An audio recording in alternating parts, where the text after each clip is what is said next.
welcome to another episode of AutoSave. My name is Camille Salazar-Hadaway, and I'm here with my co-host, Mr. Nick Andrade. Hello, buddy.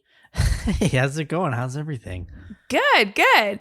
You know what we're doing today, Nick? We're just talking about our lives and what's going on in them, right? This is not No. AutoSave. Wrong. This is AutoSave. So we're continuing our deep dive into God of War for PS4 that came out in 2018. I was like 2018 seems so long ago. I almost forgot how to say the year. Like 2020 feels ages ago. 2018, a simpler time. One may say, right? Definitely a simpler time, but not so simple for Mr. Kratos. On last week's episode... Hey. Wait.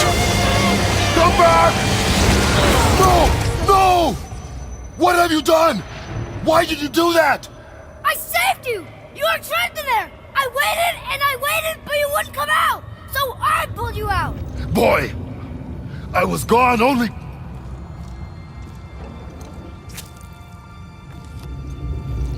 moments. No! You've been gone a long time! I didn't know what to do! You left me here! Again! Why don't you care? That's impossible. We should go before they come back. I hope you got what you needed. That's right. We marched through to find the light of Alfheim in order to get rid of the black breath atop the mountain in Midgard. Long journey for Mr. Kratos. And, Kratos gets it, but leaves Atreus for what seemed like a little moment. But it was definitely a lot longer than that because somehow Atreus killed a bunch of dark elves. Like, he bodied them. And while Kratos was gone, we weren't really sure how that happened. So maybe we'll find those answers as we dive deep into Chapter 5 and Chapter 6, and we climb that mountain that is in Midgard. Question of the day, Mr. Nick Andrade. I think I'm just going to say your full name every time now because it's fun. That's fine. I'm down with that. Question of the day. Kratos, he has a very iconic look, and I think a lot of that has to do with his very big tattoos that reflect his brother's scar. So if you wanted to, or if you had to have a face tattoo, I don't know if people want to have face tattoos, but that's maybe we talk about that a little bit. What would you tattoo on your face? Well, right now, the first thing that's coming to my mind is having like a matching tattoo like Mike Tyson. Like just having it on the other side of my eye. So then you could just like in pictures, have Mike's face over your face and it's a complete tattoo. Is that what you're saying?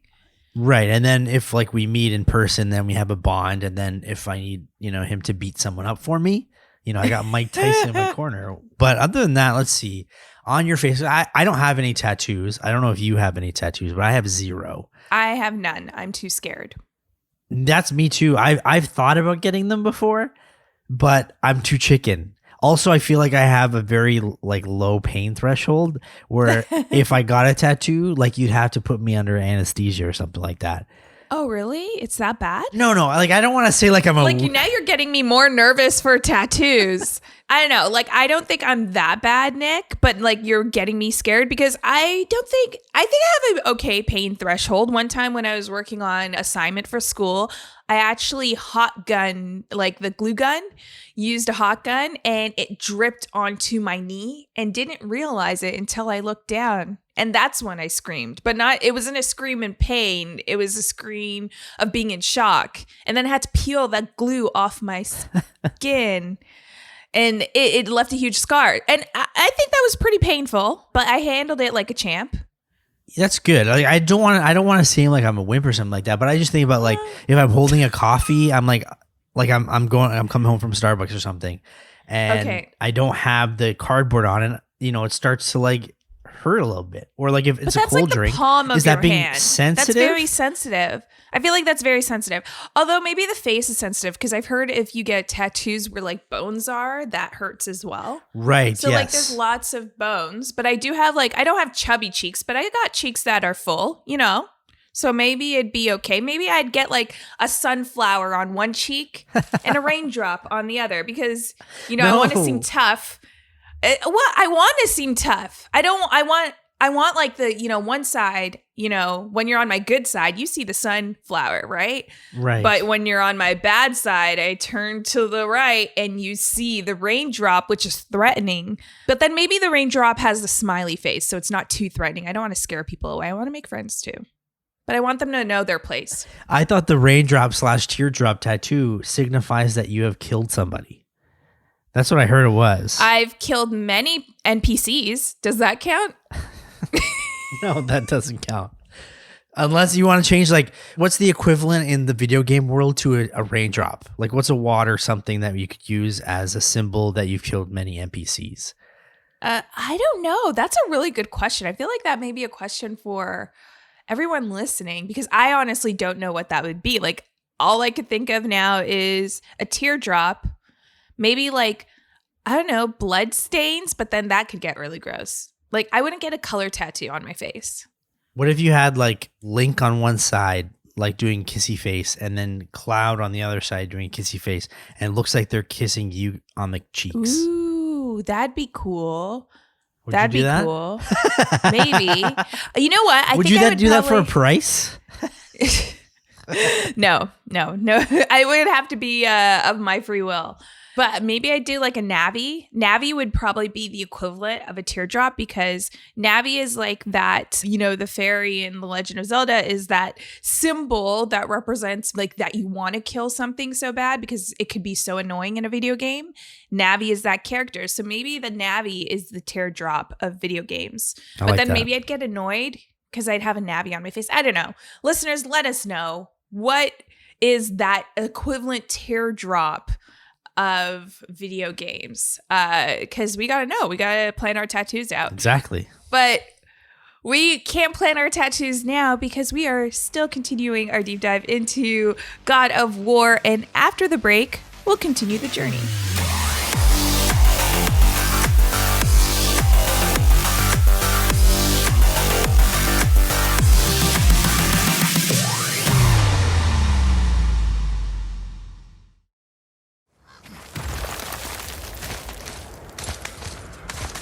You know, Mother said the giants used to visit the Midgard Mountains before they disappeared. Disappeared? Yeah, I guess they just up and left one day. No one knows why. Perhaps they returned to their home. Jotunheim? Maybe. I wonder if the face in the mountain was a tribute to some important giant.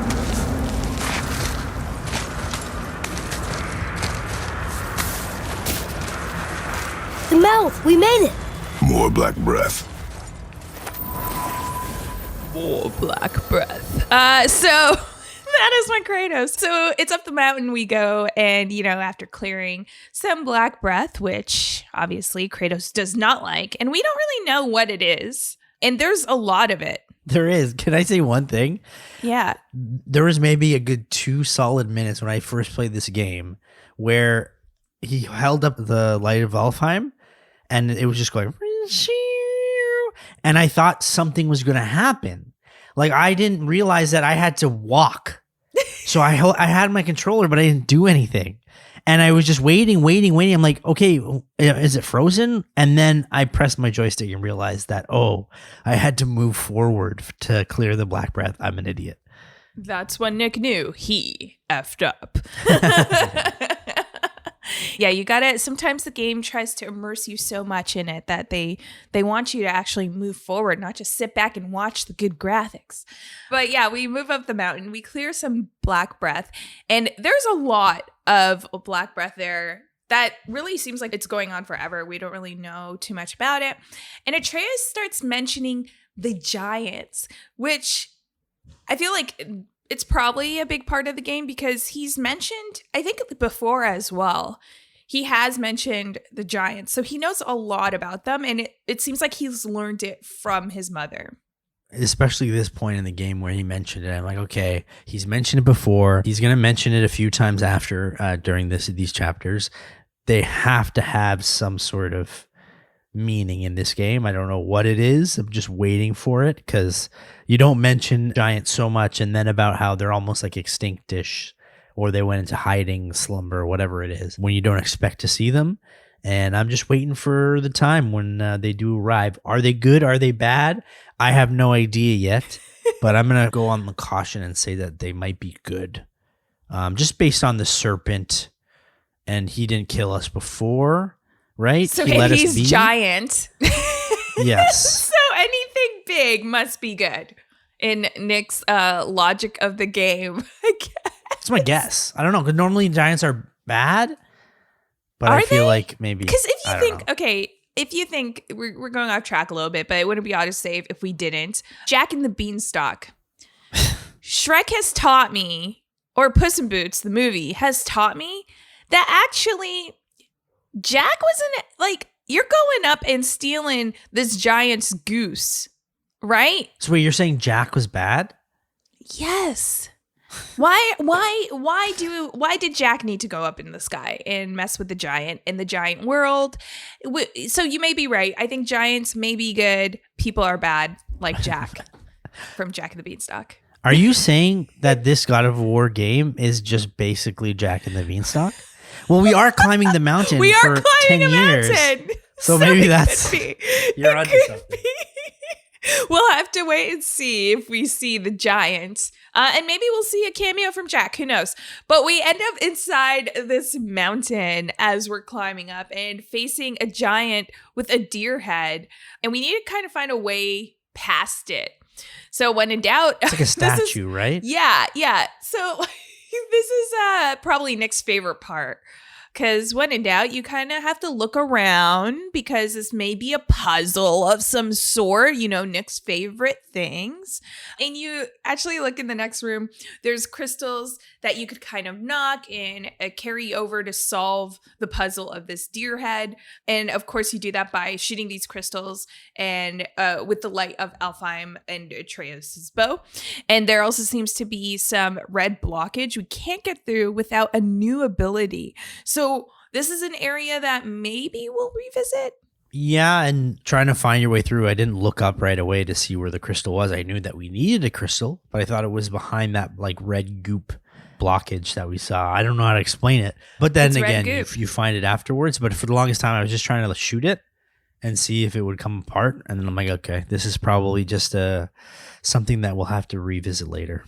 Yeah, we'll have to revisit. I do want to revisit this giant deer head thing because it looks so regal. This It does. deer It's statue really cool looking, right? sitting up with better posture than any man or woman I've ever seen. Oh, And yeah. like just, you know, I'm like the a knee humpback. and everything exposed. I may date this statue. It's kind of Wait, you're muscular, gonna too. date it? Like, I mean, you're attracted to it, is what you're saying? Besides the deer head, the physique, it's very muscular. so you don't judge based on someone's face. That's nice. That's good. Well, Right? yeah, but I would prefer it to be like humanoid of some sort. Anyways, this is getting weird. You're on the third. No, I like this. cruise of- We're finding something out here. I don't know. No. This It's is the weird. definition This of is like you calling someone a horse face. This is like a deer face, but it's literally a deer face because they have the face of a deer. They have the face of the deer. It's also a statue, so it's inanimate. It has no personality, nothing. And maybe that's why I like. I have too much Wow. personality for any other person. Maybe that's what I like. We are opening up a can of worms. I Okay. know, I'm gonna stop. The deer on the throne creates a beam of light to a crater in the wall for us to climb. And it's very much Indiana Jones style, as Kratos says, the giants are trying to test them.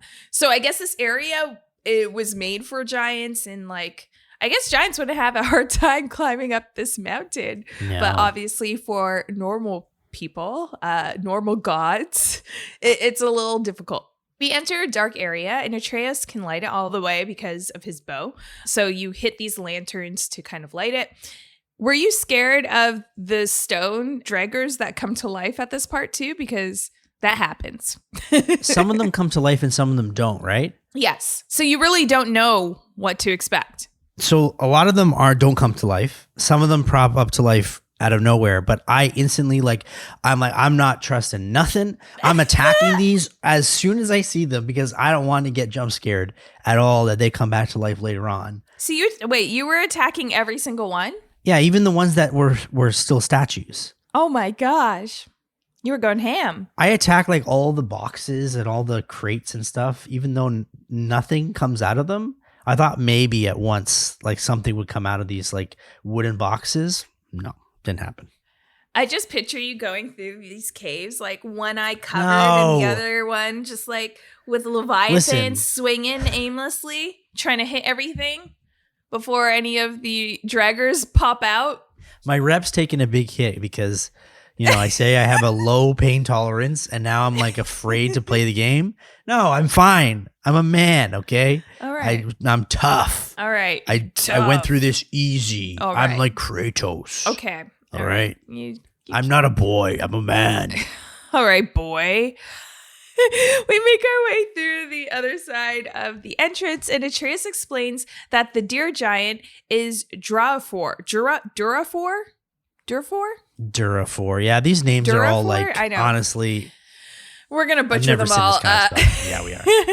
But Atreus explains that the giant deer is Durafor, the stag of the world tree who protects the giants while they sleep. So are we getting closer to the giants' resting area? That's kind of what I was curious about. Like, again, we're hearing about giants. I'm like, okay, we're going to have to see them soon, especially if we saw a Durafor who guards them. And why do giants need guarding while they sleep? Is it because people like Jack just climb up the mountain / beanstalk and like just does it? Because literally, okay, Jack and the beanstalk, right? The giant's sleeping. Isn't the giant sleeping, or like is the giant out? I can't remember. I haven't read Jack and the Beanstalk in like 25 years. Okay. Okay. All right. Well, Nick, that's your homework for next time. Okay. We need to dive deep into the lore of giants in the world. I'll write that down. Need to research Jack and the Beanstalk. All right. I just thought of something too right now, which is the giants. They had the world serpent had a feud with Thor, right? And they fought. So I'm guessing maybe the reason why that Durafor protects the giants while they sleep is to protect them from the gods. That's a good one. I like that theory. Now we move through to the next area in the heart of the mountain, and it's a mine shaft. I think I see how this works. The claw's on one side, and if we get this unstuck...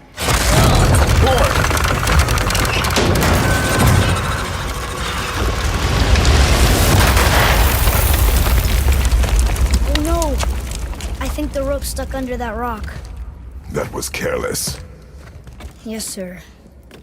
Sorry, sir.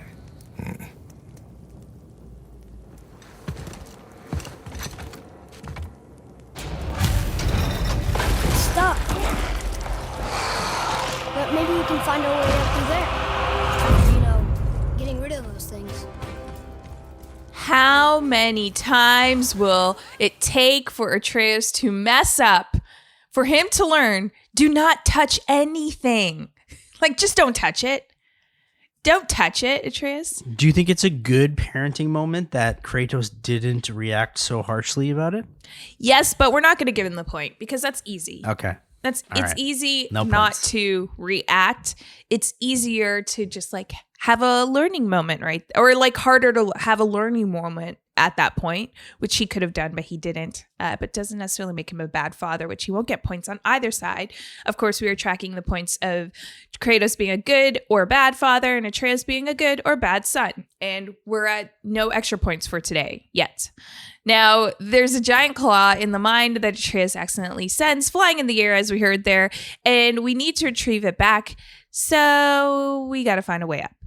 We deal with enemies. We find Brock down here to upgrade weapons and gear. Like, how? How did we find Brock here? And, like, Brock, I need to know how they traveled so quickly. Why we can't use that travel to get to the top of the mountain? That's what I'm asking. If Brock's really our friend here trying to help us out, help us fast travel this. Well, Kratos does ask him that question. He's like, we did all this and you just came here. You couldn't like take us with you. And then Brock is like, no, it wouldn't have worked out that way. However, I think Brock's lying. by means. You think he's lying? Yeah, that's not a real answer. But he's a dwarf. He's small. So he probably get there a lot easier. I don't know. Kratos is a big man. Atreus could have went in the You think tunnels. it's suspicious? Yeah, I think I would have been like, okay, fine, take Brock, take Atreus, so I don't have to deal with this boy, and then I'll meet you at the top of the mountain. I'll find my own way. But that's not the case. That would have been way more easier than what we had to do to get all the way to the top of this goddamn mountain, by the way. So Exactly, I wish exactly. Brock helped us out. Damn it, Brock. So we loosen the rock from the rope to bring the claw back down and find a platform to put under the claw so we could stand on it and find a way up. So once we do all that, there's a troll that shows up and we have to defeat. I'm not even going to try to pronounce that troll's name because these names aren't that familiar to me. But it is a fun little mini boss battle. And I'm happy with these like little encounters that we have. They're not full out bosses, but they're still challenging in their own right. So good on for this little troll here that I will not pronounce the name because I know I will butcher it. The crane then lifts us up closer to the mountain peak, which is definitely a bonus for us. And there's Nick, you're wondering about the technology of this time, right? I see here that you added this question. Let everyone know what your question is after we encountered this part with this crane. It just seems like, so the mine shaft is there, but it just seems so advanced for the time. You know what I mean? And there's a giant crane that you can lift. Like, do they have this in 10,000, 20,000 years ago? This is where it's probably based in time, right? Yeah. In the God time, I don't really know, but in like the God timeline. it just seems like the technology is way too advanced for this. It is a video game though, so I should also preface that maybe I should understand why, but the crane seems a little suspect in this world to me, in my opinion. Well, I mean, I feel like there's always been like levees and pulley systems, right? So, I mean, I believe it, but also my knowledge of history is mostly coming from games like Assassin's Creed. So, a video game that could probably twist my perception because they're not accurate. But after, we encounter this sus crane, that's when we get a little touching moment. Wait, that one's not broken. There's a note. A giant's prayer. They're asking their ancestors to watch over them. To guide them home. Boy. Wait. I think I know how it works.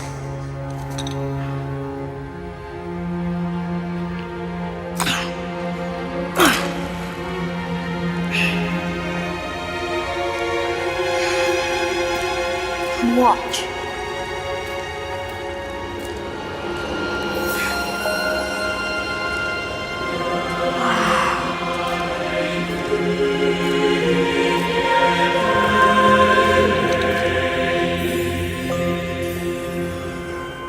What did you write? I asked them to watch over Mother. Do you think they'll watch over us on the way to the top? Come, boy. It is a long way up. So that was a sweet, nice father-son bonding moment. You see Atreus was looking for a little bit of comforting, but Kratos' way of comforting Atreus is kind of moving forward and not pausing to actually take in the moment. So he just says, come boy. But he does say it very softly. I know, but it's so annoying. He's like, Dad, do you think Mom? It's like, oh my God, I understand that you're still, hurt by the death of your wife, but your son is asking for comfort in some sort of way. Like, just give him a little bit of lip service. So, question, is this a bad parenting moment for Kratos? Ooh. No, I don't think so, because it's not like he listens to the story, right? It's not like he's trying to tell Atreus to shut up. Yeah. So I think that's fine.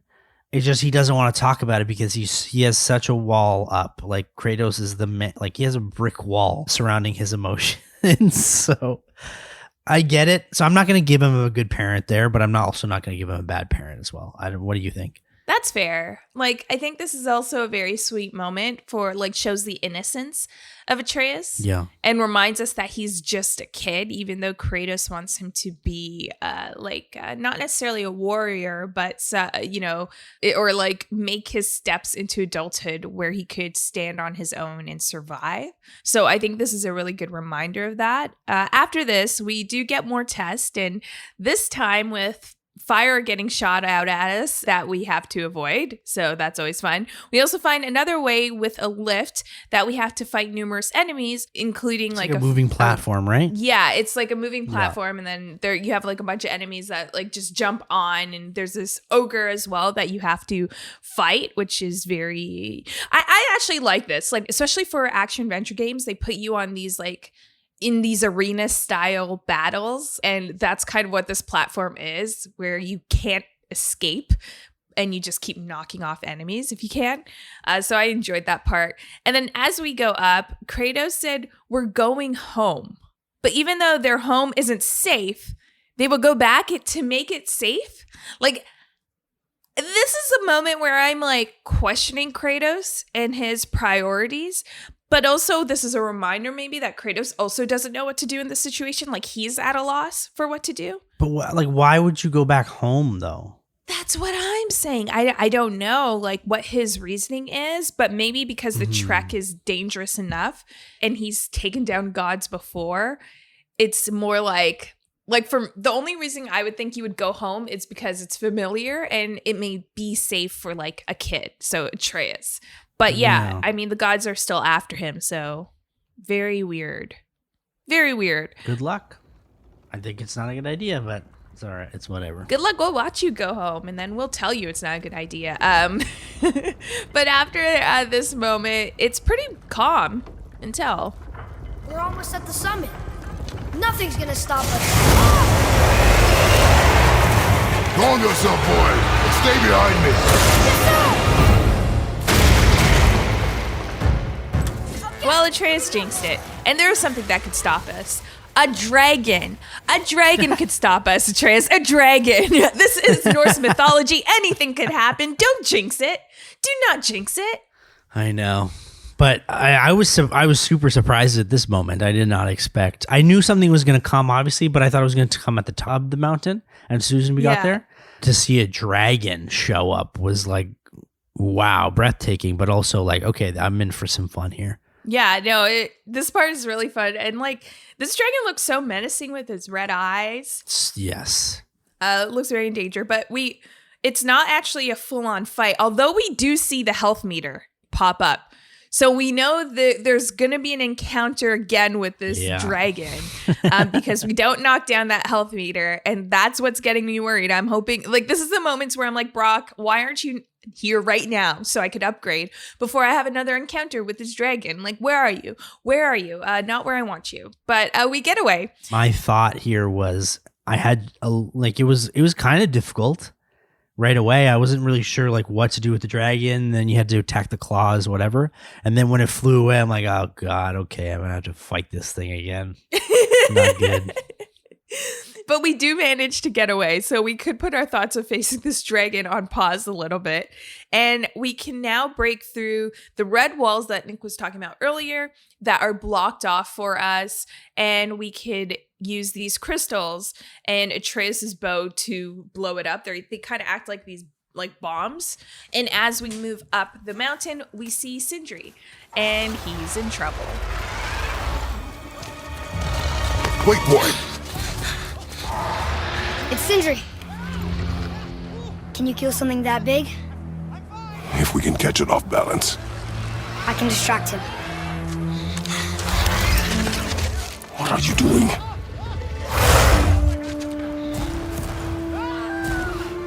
We have to help him. Break right. Find an angle. Wait for my mark. Thank you. Hey, Ugly! Dang it, Atreus. Why do you have to be a nice person and like try to help these, No, I agree you with gotta you. help them, these dwarves. But anyways, Atreus obviously wants to help. And although Kratos doesn't agree, he then changes his mind and it's boss fight time. We meet with the dragon once again, and that health meter is looking a little bit hard to knock down. And this is something that Kratos might not have done before, because we hear Atreus say, like, can you take something that big down? Yeah. I find that really interesting that it's just setting up this battle with like, oh, it's not going to be easy already. Apart from our first chapter fight with the Invincible Man, this is our first real boss fight, isn't it? Yeah. Because the other ones were like trolls, and those are like almost mini boss fights. And I was really excited too, because again, like a lot of God of War games, probably all of them have, these boss fights with giant things that you have to fight. And this one, made me nostalgic for it, because I'm like, okay, we're finally back here. Here we are. This is Kratos in his element. And my God, this fight was so fun. It was lots of fun. The whole fight, the crescendo, finishing off the dragon, like I felt real good. This was the part of the game where I finally was like, okay, let's get going, where I really wanted to then continue and see what happens. Because I feel like even like the story so far, there hasn't been a lot of answers. We're still kind of asking a lot of questions, but this is a moment where you just, it's complete gameplay. You have a lot of fun doing it, and it's tough, right? Like it's not easy. Yeah, no, it isn't easy. My favorite part of this fight is that it really, like you said, goes back to Kratos' element of the original games. And although this game has a different feel in terms of, over the shoulder, it's not a hack and slash. They have, and we've seen moments of this facing like some of the dark elves and some of the mini bosses where you like Kratos goes close up to the enemy and like rips their head apart or like throws a wheel at them, and it gives you that nostalgic feeling. This fight, when you jump into the mouth of the dragon to slash its tongue, was one of those moments I was like, oh yeah, this is God of War. This is God of War. I'm loving this. It really was. And I remember too, I was in the mouth and I'm just like, wait, is he going to attack me or can I just free swing? And you can free swing for a little bit. I'm like, okay. So I'm just like hacking away at this guy's mouth. And, oh, that sounds gross. But I don't even know how to recover from that. But the whole boss battle in general, like there's a lot of strategy to it. Whether you have to block his little banging move where the kind of soil comes at you full force, and then you have to throw the crystals into his mouth in order to kind of like stun him. There's a lot going on where it's not just, again, hack and slash. You have to be strategic with the way you fight him, and then when you finally get your moment to attack, you just have to go all out. Yeah.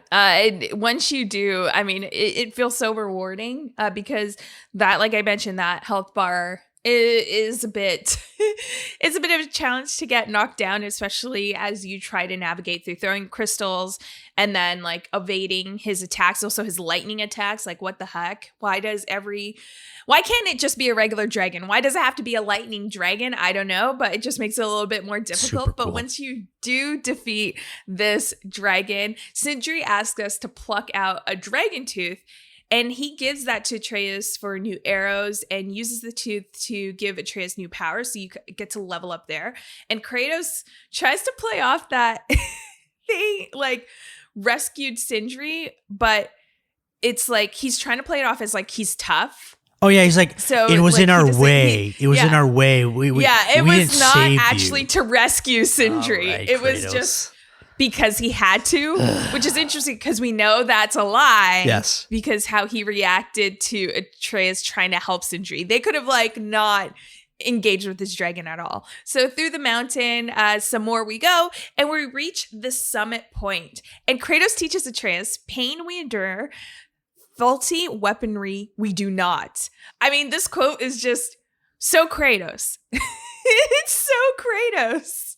It's kind of sweet too, though, that he like come here and he like fixes his belt and he breaks the arrow to fix it up. Does that count as a good parenting moment? or bad. Well, I guess, yeah, he's trying to give him a piece of life advice. So I think that is a point for Kratos in terms of good parenting, although the advice Right. is also a little cold. Yes. But Understandable. it's like, I guess. okay, yeah, sure.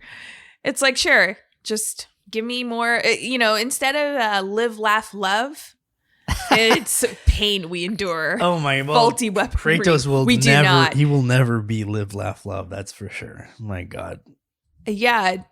But I mean, maybe we should put this in italicized font and get this printed so Kratos could put up in the house.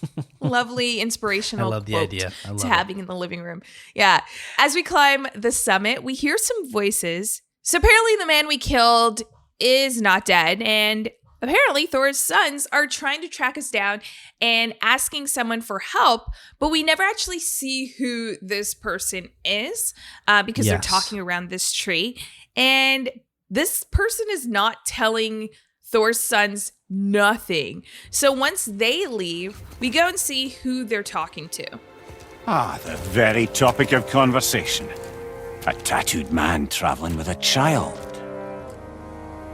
We check their path. Make sure we're all alone. But we just saw them leave. Do as I say. He doesn't know what you are.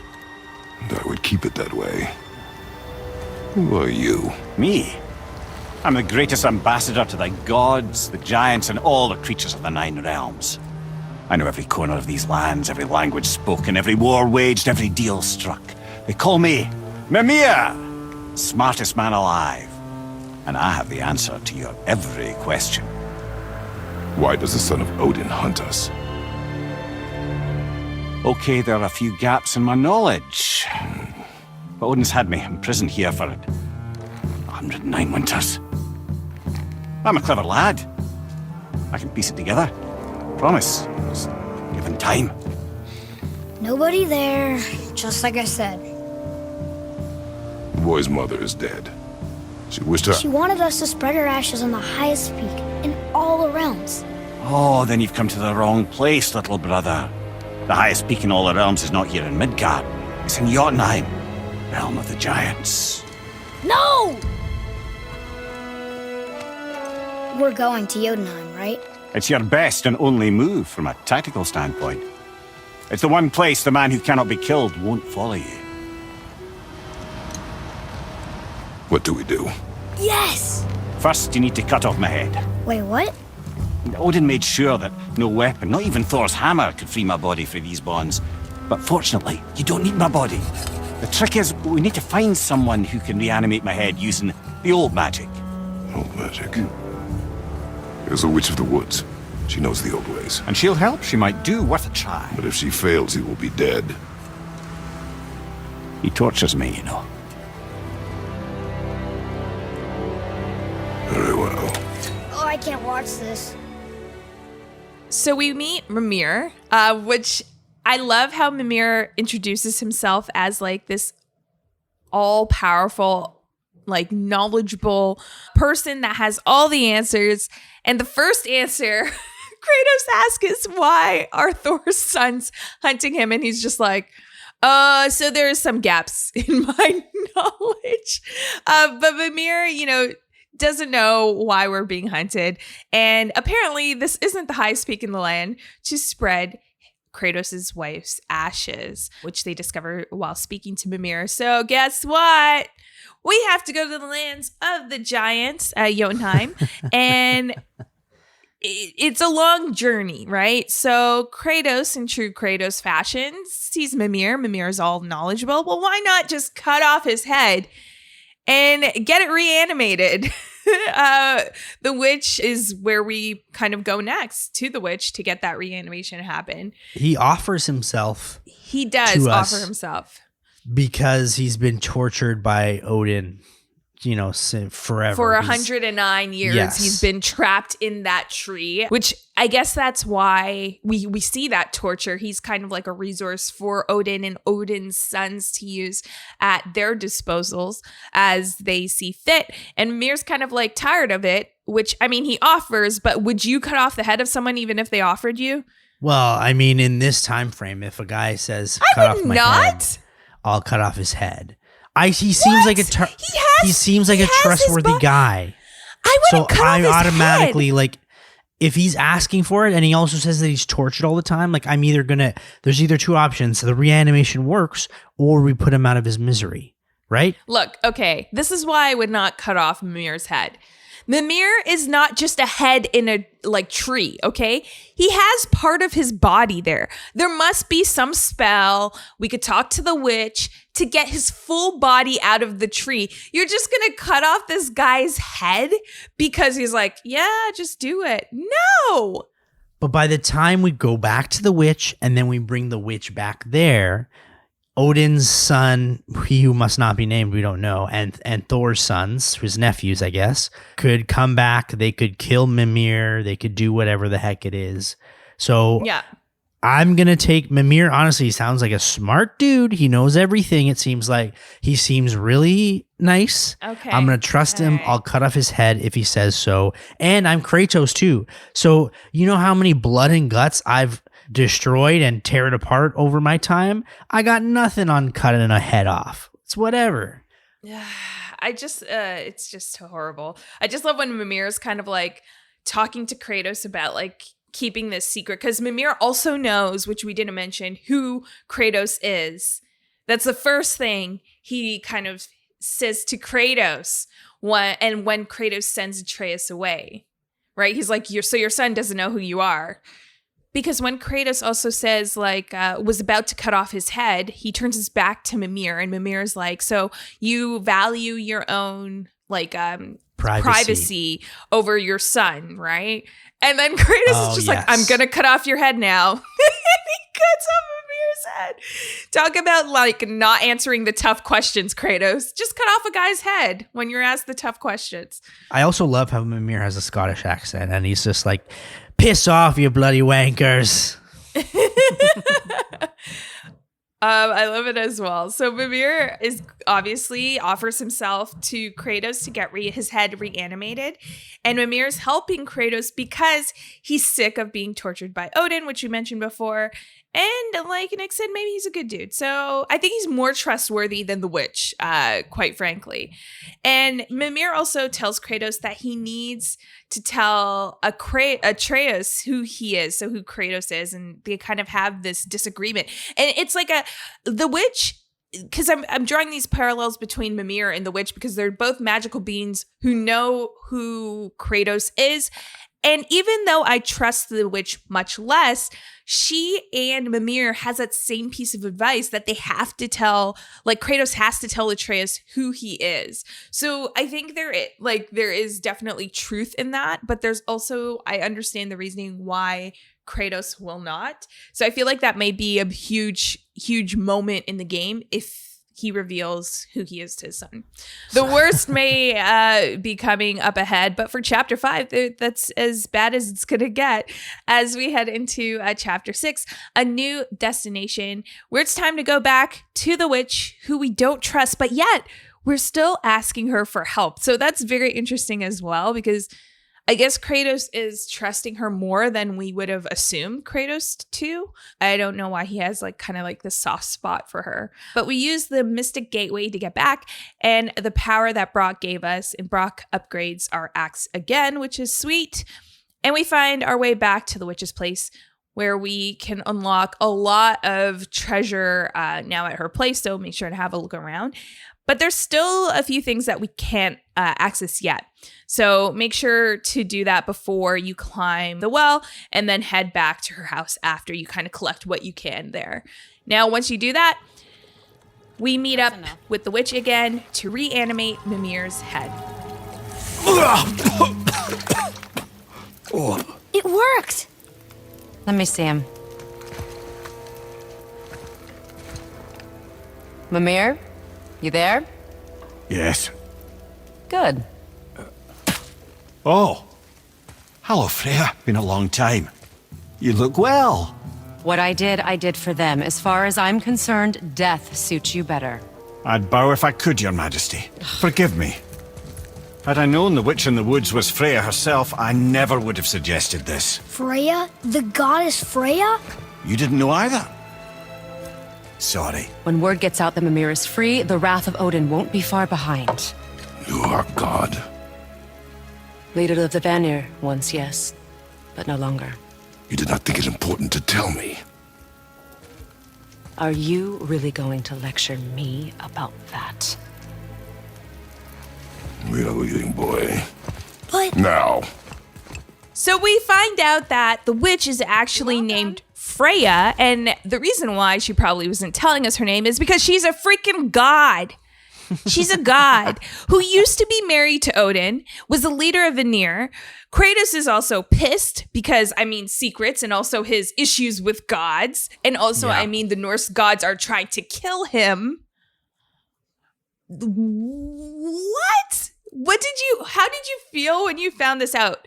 I was expecting it because I knew the witch was more than who she seemed. I wasn't necessarily thinking that she was God, but when Freya revealed herself as basically one of the biggest gods out there, I was like, okay, I was surprised, but at the same time, I was like, okay, I understand that she was going to be some sort of main character. I didn't trust her at first, so now I'm thinking, okay, I guess she's trustworthy. But Kratos, hypocritical in all the sense of the word, because, and she even says it like, that's nice coming from you, who haven't said anything about you being a god to your son. But he's upset about it because, again, like you said, he hates gods. But it's nice to have her on your side, to be honest. But is she on our side? From what I can see, yes. I know. I feel like this is because, okay, listen here, okay? We trust Mimir, and I think we trusted Mimir faster than we trusted Freya, okay? Mimir has like this thing with Freya where they know each other, but it's also like they may not like get along or like each other because he says, if I knew the witch was Freya, I would have said no. He does not trust Freya. Yeah, I understand that. But you know what I mean? Like, no, I'm trusting Mimir's instincts 100%. He does not trust Freya, and they don't like each other. But yet, remember Freya before in, last episode, we talked about maybe Freya sending us on her own little mission. If she was imprisoned by Odin and has some beef with Odin, and she's a god, how would you get back at another god or at anyone? You would take a prized possession from them. I believe she was sending Kratos up to the mountain, knowing that Kratos would find Mimir and bring Mimir to her. I don't know. No, because she would have done more. I just think this is all too coincidental. All she did was spit on him, and then they went on their merry way. That was it. No, but then she was just like, yeah, just like he asked her why was she helping him, right? Like we still don't have those reasonings. And because of that, I don't trust her. I'm just saying I don't trust her. And I also think this whole reanimated thing was pretty gross. When we saw Mimir spit out maggots, that was kind of gross.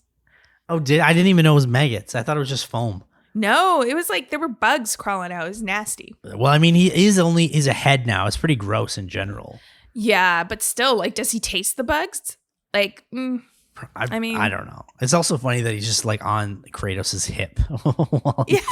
He's just tied to the hip of Kratos. So next, we have to go talk to the giant serpent to tell us the way to get to the giant mountain. He knows the pain of your loss. He will help you.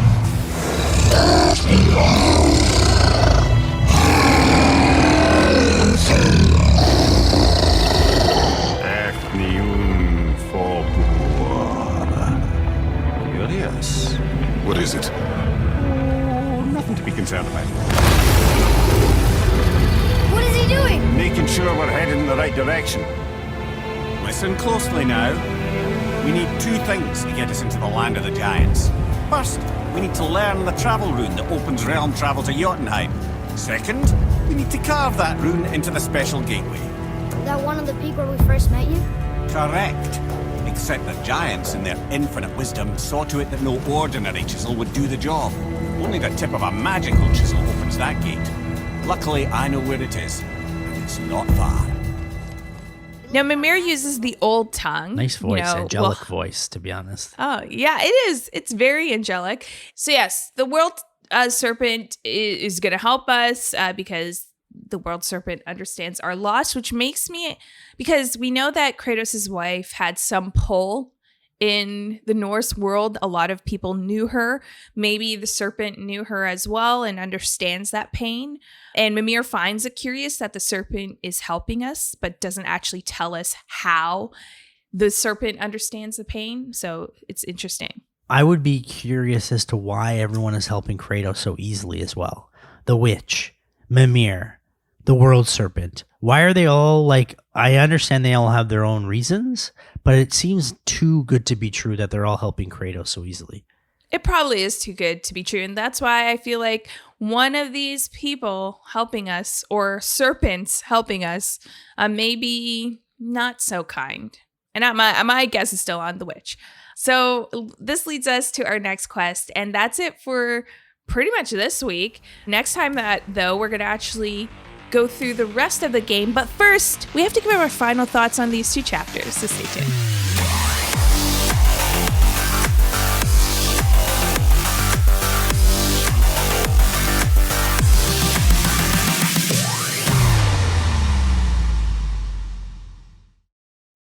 So in chapter 6, we reconnected with Freya.